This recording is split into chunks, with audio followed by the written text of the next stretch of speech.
Julien Daval, merci d'avoir fait le déplacement dans nos studios, dans nos modestes studios de TechTalk qui sont nous sommes absolument ravis de vous recevoir parce que vous êtes cofondateur d'un think tank avec Véronique Daval, donc, que nous suivons attentivement sur Internet au gré des interviews, des annonces.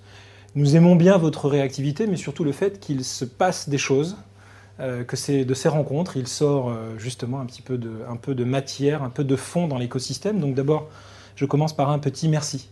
Et je voudrais vous demander, au moment où nous faisons cette interview, nous sommes en février 2012, vous savez que la vidéo peut rester longtemps sur Internet, donc je le dis, nous souhaiterions savoir quels sont vos chantiers du moment, vos objectifs à court terme, on parlera du long terme après, vos contraintes stratégiques, ce sur quoi votre équipe et vous-même travaillez pour les mois à venir.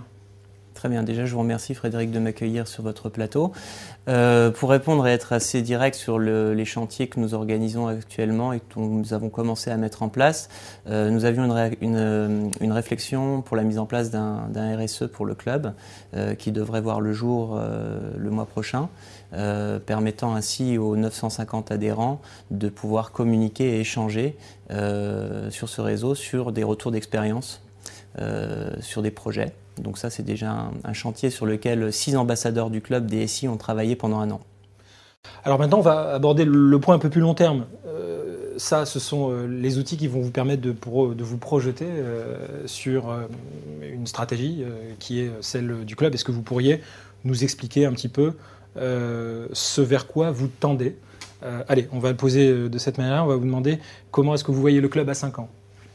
Alors déjà à 3 ans, l'objectif c'est de développer en région. Donc sur les PML, Paris, Lyon, Marseille, mais aussi sur Lille, Toulouse, grâce à ce RSE qui permettra de créer un statut de membre éloigné. Voilà, donc ça c'est déjà une première étape à 3 ans qu'on s'est fixé. La deuxième étape, c'est européen. On a déjà fait 2 événements, un en Belgique et un en Allemagne pour le club.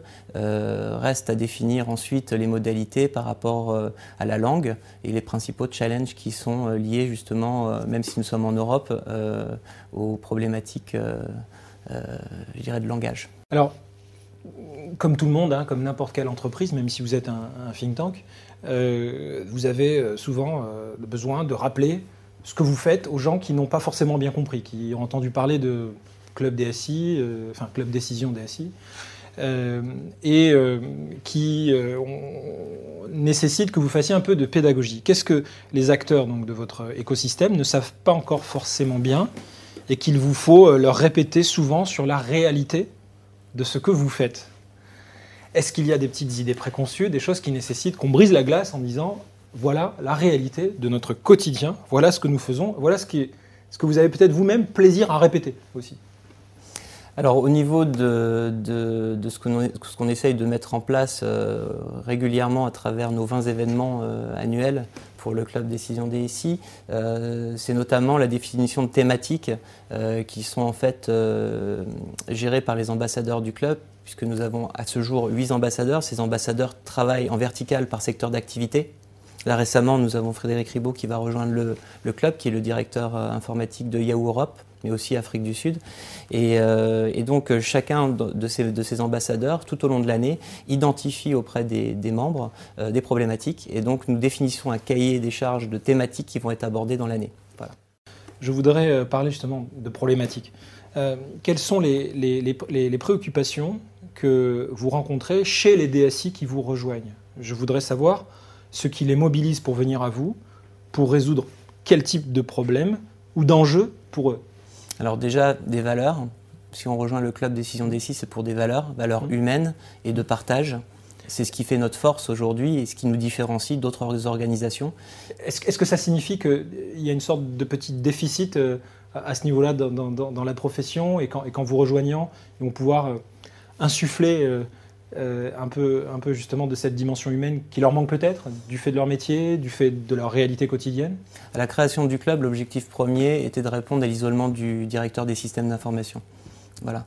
Donc on a bâti ce club autour de valeurs.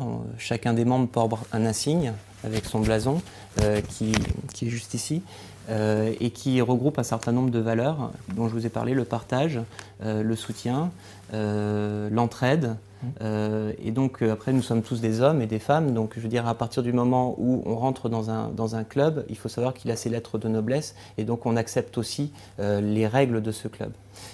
Donc répondre à l'isolement, pour être direct, c'est la première priorité du club, et c'est mettre en avant nos adhérents à travers des livres blancs, à travers des tables rondes, à travers des meetings que nous organisons dans nos locaux actuellement. Alors d'après vous, qu'est-ce que les DSI aimeraient améliorer dans leur propre métier à travers ce club? Qu'est-ce qu'on peut mieux faire quand on est DSI et qu'on pourrait évidemment faire d'autant mieux avec le temps que l'on se retrouve dans le contexte de ce think tank, de cette association où l'on collabore?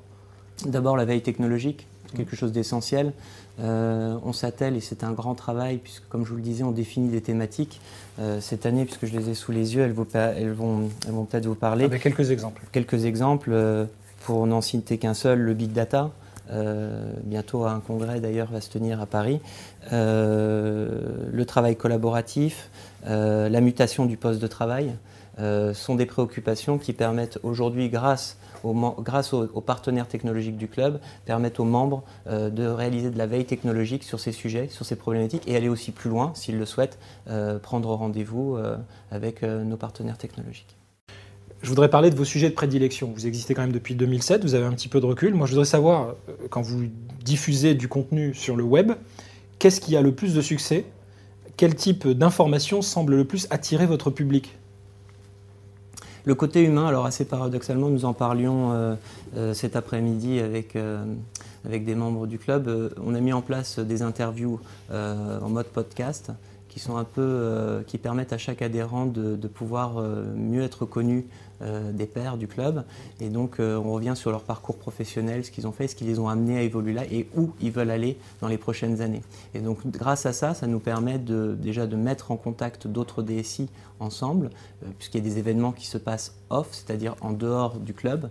On s'est rendu compte que plusieurs adhérents se retrouvaient entre eux pour discuter et échanger devant une table, un restaurant, ce qui est plutôt, je dirais, positif.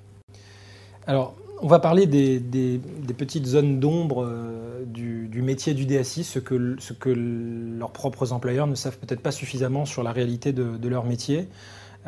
Est-ce qu'il y a d'abord un public, une audience, qui gagnerait, selon vous, à mieux connaître le métier de DSI? Oui, tout à fait. Alors, quelques exemples. Je vous en prie. Le service marketing. Puisqu'aujourd'hui le marketing touche le commercial, mais ils ont besoin d'outils, ils ont besoin d'applications, et il y a, donc, pour n'en citer qu'un, le service marketing, mais aussi le service financier. On parle d'amortissement pour tout ce qui est parc informatique. Et souvent il y a des choix qui sont faits en contrainte en termes, pour la société d'un côté en termes d'investissement, et pour le DSI de maintenir derrière un niveau de service pour ses clients, puisqu'il ne faut pas oublier que pour le DSI, les employés de l'entreprise sont des clients. Alors ça, c'est pas simplement un constat et une illustration, c'est une des problématiques que vous adressez grâce au club DSI. On est bien d'accord? En effet. À travers notamment la mutation du poste de travail. Voilà. On va un peu parler des chiffres qui sont révélateurs de la taille de l'association, de son parcours. Je sais que vous avez apporté une petite plaquette. Ce serait pas mal de nous donner quelques chiffres. Instructif. Alors, on a réalisé décembre 2011, en fin d'année, donc une analyse de nos membres en termes de cartographie. Donc aujourd'hui, le club Décision DSI est découpé en fait en deux parties. On a autant des sociétés du secteur public que du secteur privé. On a recensé 684 membres appartenant au secteur privé et 216 membres au secteur public. Alors j'entends par membre une société, un membre, puisqu'on parle du directeur informatique. En termes de taille d'entreprise, dans le club, nous avons des DSI d'un minimum de 300 PC sur site jusqu'à N. D'accord ? Donc ça représente de 300 à 500 PC, c'est 21% des membres. De 500 à 1000 PC, c'est de 34% des membres. De 1000 à 2000 PC, c'est 21% des membres. Et de 2000 jusqu'à N, c'est 34% des membres. Voilà. Très bien. En termes de fonctions, juste un petit éclaircissement, on accepte les directeurs des systèmes d'information, les DOSI, les DSI, les DSI adjoints, et également les responsables de sécurité informatique et responsables télécom. On va parler maintenant de ce que vous estimez être votre légitimité au travers de des temps forts de vos prises de parole, alors notamment dans les médias sociaux qui sont probablement un moyen privilégié pour vous de communiquer auprès de vos cibles. Sur quel thème professionnel récurrent est-ce que vous prenez le plus souvent la parole, et donc thèmes sur lesquels vous vous sentez légitime et dont vous pouvez nous dresser, on va dire, une petite liste là en synthèse. Les thèmes, ce sont des thèmes souvent d'actualité, mais on rebondit aussi sur des sujets. Je vais en citer un où la dernière fois on était invité à une radio, dont je ne vais pas citer le nom, sur notamment la dématérialisation des amendes. Il se trouve que parmi nos membres, nous avons des personnes placées à des niveaux stratégiques prenant ces décisions. Il était important de pouvoir témoigner. Donc ça, c'est un sujet d'actualité. Donc souvent des sujets d'actualité, mais aussi des sujets plus d'ordre humain, c'est-à-dire la représentation et le rôle du DSI dans l'entreprise, ses droits, ses devoirs, mais aussi le côté légal, parce que vous savez qu'aujourd'hui le DSI est confronté par son poste parfois et sur l'entretien de ses serveurs et le contenu des données à certaines précautions, et donc on aide nos membres à justement bien prendre connaissance de du spectre de responsabilité auquel ils s'engagent. Alors là, je voudrais savoir si vous arrivez parfois d'être un peu provocateur dans votre écosystème quand vous prenez la parole. Est-ce que vous avez des messages qui sont conçus pour bousculer les idées reçues? Donnez-nous un petit peu de matière à penser. Mais on est un vrai club, c'est-à-dire que souvent on entend parler d'organisations dites confrères, mais au final ce que disent nos adhérents, qui sont aussi parfois invités sur d'autres événements, c'est qu'on se sent chez nous au Club Décision DSI. On se sent chez nous parce qu'un club, avant tout, c'est des êtres humains, et nous on traite les gens comme des êtres humains. D'ailleurs dans le club, nous avons une amicale, et nous acceptons les DSI en transition qui recherchent un poste de DSI. C'est quelque chose qui est très rare, puisque beaucoup de personnes, dont une personne il n'y a pas longtemps, Romuald Durand, qui est membre depuis 4 ans dans le club, qui était le DSI de Photomaton, s'était rendu à un moment donné sur un événement, et puis on lui a dit « Oui, mais tu nous as pas dit que tu n'étais pas DSI maintenant, que tu étais en transition », et il s'est vu mettre à la porte d'un événement auquel il était invité uniquement parce qu'il représentait un intérêt pour un partenaire. Nous, on les soutient, on soutient ces adhérents, on les aide à retrouver à travers ce réseau un poste, si tant est que ce poste, et ça je le souligne, soit bien en rapport avec l'esprit du club, c'est-à-dire un poste de directeur informatique. Donc il y a un côté militant quand même dans le club. D'ailleurs, ça ne vous a pas échappé, la présidente Véronique Daval est aussi ma mère, et on gère ça en bon père de famille, je dirais, si je puis dire, dans notre organisation. Donc elle a vraiment un visage humain. Elle a un visage humain, profondément humain, et je pense que les membres le ressentent et se sentent bien d'ailleurs dans ce contexte. Vous l'avez cofondée, cette association? Tout à fait. Voilà, d'accord. Alors, est-ce que vous pourriez maintenant, en référence volontaire à la très vieille émission de Bernard Pivot, il demandait à des gens leurs mots préférés. Moi, je vais vous demander vos tags préférés, quelques mots-clés qui vont définir les expertises agissantes au sein du club.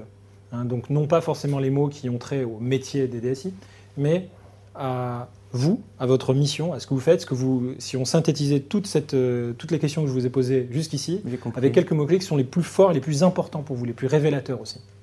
Engagement, décision, comme le nom de notre club, c'est pour ça qu'on a choisi le terme décision DSI. Parfois les gens nous disent club DSI, non, club décision DSI. J'ai moi-même fait l'erreur plusieurs fois. Voilà.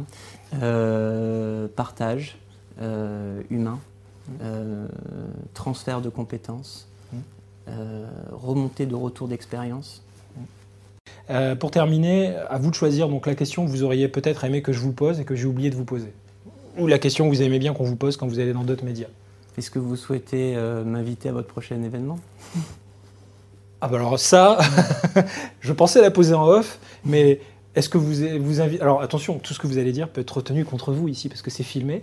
Est-ce que TechTalk est invité à venir par exemple couvrir votre prochain événement? Si manifestement vous l'avez choisi, c'est que peut-être ça vous intéresse de créer une dynamique. Voilà, notre prochain événement c'est le 27 mars, ça tombe à mardi. Okay.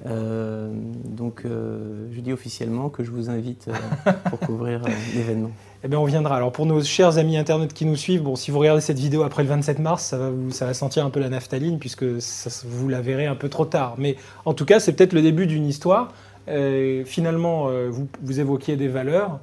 Nous partageons ces valeurs au nombre desquelles il y a effectivement l'entraide, il y a la volonté d'avancer à l'intérieur d'un écosystème, prendre la parole pour que ça ne soit pas qu'un petit coup d'épée dans l'eau de circonstances ou un mini-buzz à l'échelle d'un métier, mais essayer de faire progresser la profession.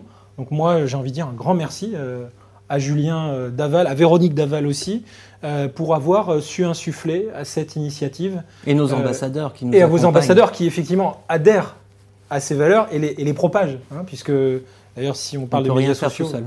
Voilà, absolument. Si on parle de médias sociaux, il y a une logique de propagation, de viralité qui n'est pas que la com, mais parfois, et ça tombe bien, des valeurs humaines. Donc on va vous aider à les porter en espérant que ça soit le début d'une longue histoire. C'est Frédéric. Donc chers amis internautes, faites comme Club Décision DSI. Ce sont là le sujet que nous avons développé ensemble. C'est un sujet qui nous a été suggéré.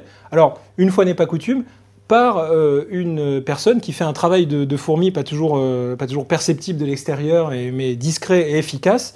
Donc petite dédicace à Laurent Amar qui est assis là dans le public, si je puis dire, qui a rendu possible cette rencontre et qui travaille pour l'agence Capital Risqueur, donc qui fait les relations presse de Club DSI. Donc n'hésitez pas, ce plateau est à vous, vous nous proposez des sujets et on les pousse. À bientôt.